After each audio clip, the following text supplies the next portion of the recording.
رمضان تجلى وابتسم طوبى للعبد إذا تنما. Fasting while traveling. Can one break their fast, which is of Ramadan, while they are traveling through plane, train, or car? The answer is yes. Allah Azza wa Jal mentioned this in Surah Al-Baqarah, that you should fast. However, whoever is traveling or is sick, or the opposite, whoever is sick or traveling, فَمَنْ كَانَ مِنْكُمْ مَرِيضًا أَوْ عَلَى سَفَرٍ, then he should compensate this on later days. Now, what is traveling? So, Shaykh, I work in a district, and my work is, and I live 10 minutes away from there. So when I travel from home to work, should I break my fast? Akhi, this is not traveling, this is commuting. Traveling is to move from one city to the other, which the people, the community, do not consider this to be commuting. So for example, if a person lives in Jeddah, Saudi Arabia, and travels 8 hours by road to Riyadh, or 4 hours by road to Medina, is this considered to be traveling? Everyone in the community would say definitely this is traveling. And when you leave home, you bid your family farewell. And when they call home, people call your home, they would say, oh, he is traveling. He had gone to Riyadh, he had gone to Medina, he had traveled to London. This is considered to be traveling. But if the proximity is close, like in this case of Mecca and Medina, let me rephrase that. Like in the proximity of Mecca and Jeddah, it's about an hour to an hour and 10 minutes drive. No one in Jeddah says, okay, see you guys, I'm traveling to Mecca. We travel to Mecca maybe a couple of times a day. A lot of the people living in Jeddah work in Mecca and vice versa. Likewise, when it comes to Dubai and Abu Dhabi, or Dubai and Sharjah, commuting between these two cities is not considered to be traveling anymore. People do it on a daily basis. And it's almost as if they are one. They're so close. There are so many buildings and houses in between. So this is not traveling. But if you're traveling to a different city that people consider this to be traveling, in this case, you're exempted from fasting. Sheikh, if I want to fast, can I? This is a different story. Likewise, if a person who's sick, really sick, can he fast if he wants to? There are 3 levels. Level number 1, when there is harm resulting of fasting, or really true hardship.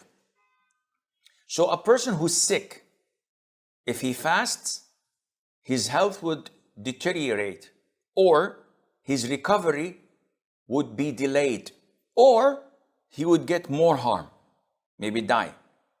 In this case, fasting is prohibited. What about traveling? Same thing. If the person's fasting would result in him dying, if he's traveling, or causing real hardship to himself and to others, or harm, then it's haram. Imagine a person who's a pilot traveling from Kuala Lumpur to Jeddah, Saudi Arabia. The flight is about 9 hours, 8.5 hours.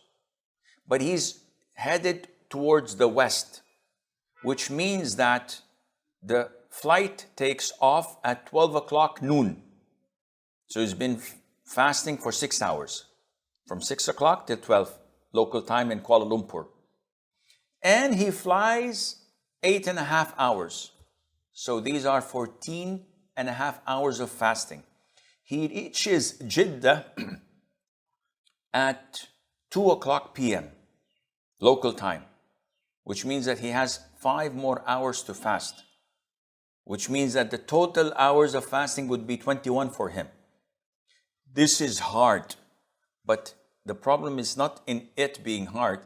The problem is in his concentration with 300 passengers plus on board, and he's the one who's flying. If this would cause his concentration to be bad and to endanger the passengers and himself, fasting here becomes prohibited and haram. Stage 2. For a traveler and for someone who's sick, I can fast. There's no danger from that. But there is hardship. It's going to be difficult, but alhamdulillah, my passengers will arrive safely. I'm safe. I'm not putting myself in danger. The sick person says, my recovery is on track, but the hardship is there. I'm not going to suffer, but it is really hard. Here, fasting becomes makruh, disliked. Why? There's no harm done. Yes, there is. What's that? Allah has gave you concession. Allah has given you permission not to fast.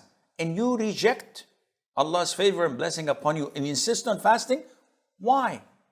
As long as there is hardship and some difficulty, it's best to accept Allah's gift to you. This is phase 2. Phase 3, when fasting and breaking your fast is totally equal. And this is imagined when you're fasting and you have a flight from city A to city B. And the flight is like half an hour. Any hardship? Not at all. As if I'm sitting home. A person who has an illness that allows him to break his fast, but he suppresses himself and there's no pain, a lot of pain, but he can manage. In this case, whenever the fasting and not fasting are equal, scholars say to fast is best. Why? Isn't it Allah's concession to us, permission to us to skip? Yes, but the advantages far outweigh the disadvantages. Because when you fast in Ramadan, you attain the reward of Ramadan. When you fast with the congregation, with the others around you all fasting, it is much easier than when you fast a few months later, when you are the only one who's fasting and everyone else is not. So if fasting and breaking the fast, they're equal, then it's best for you to fast as long as there's no hardship.